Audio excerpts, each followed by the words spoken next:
Let's talk about that statement about his future and what's been going on with the banks this week. Mike Mayo is managing director and senior banking analyst at Wells Fargo.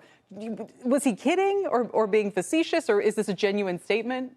Well, my view is Jamie Dimon would like to stay another 5 years. And if so, I think that would be good for JP Morgan shareholders. I consider Jamie Dimon the $50 billion man. And that's because if he were to leave, I think the shares would decline maybe 5%. And you're talking about a market cap. I think JP Morgan has a chance to be the first $1 trillion market cap bank. Where are they now?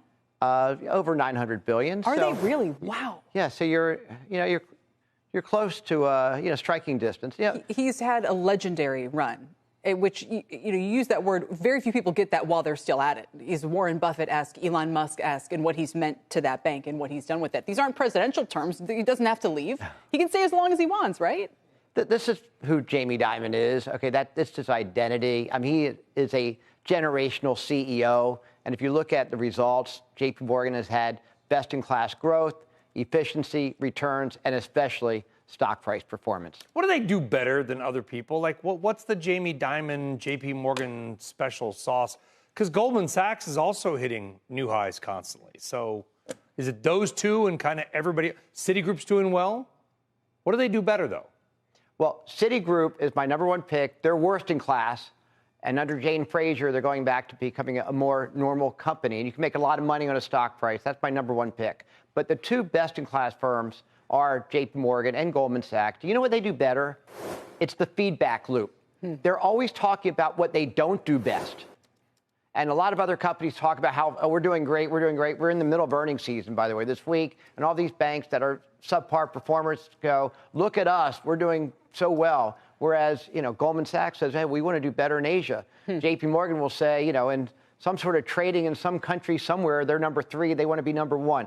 They're never satisfied. Love that. And that's what JP Morgan does. And Jamie Dimon's on top of it. And I didn't like the answer Jamie Dimon gave me when I said, why are you spending $9 billion more this year? And he said, trust me.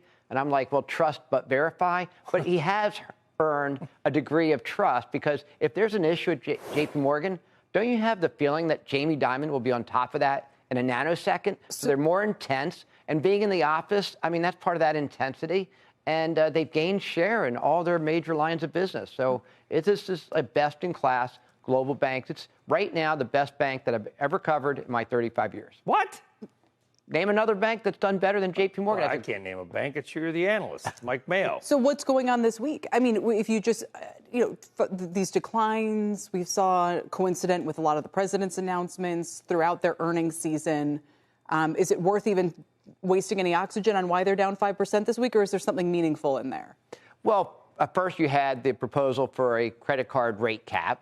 All right. So I think that's fading as the week ends here a little bit. We'll see what President Trump has to say next week about that. So that hasn't gone away.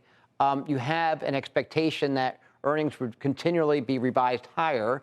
I actually lowered my numbers on JP Morgan because they are spending more, and so I'm being conservative. So just because they're the best bank I've ever covered, as of now, doesn't mean that'll be the case in 1, 3, or 5 years. So I'm never satisfied based on a past track record. But having said that, we are in the earlier stages still of a multi-year earnings growth, multi-year deregulation, generational. Even if Powell doesn't leave, even if the Fed board doesn't change, even if we don't get what was hoped on that front, and maybe we will.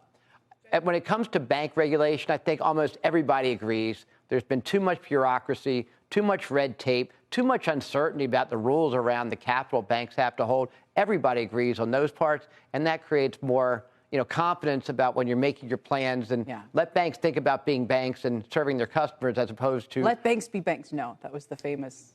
Let Trump be... Anyway, I take your point. As opposed to regulatory box checking, let banks think about serving their customers.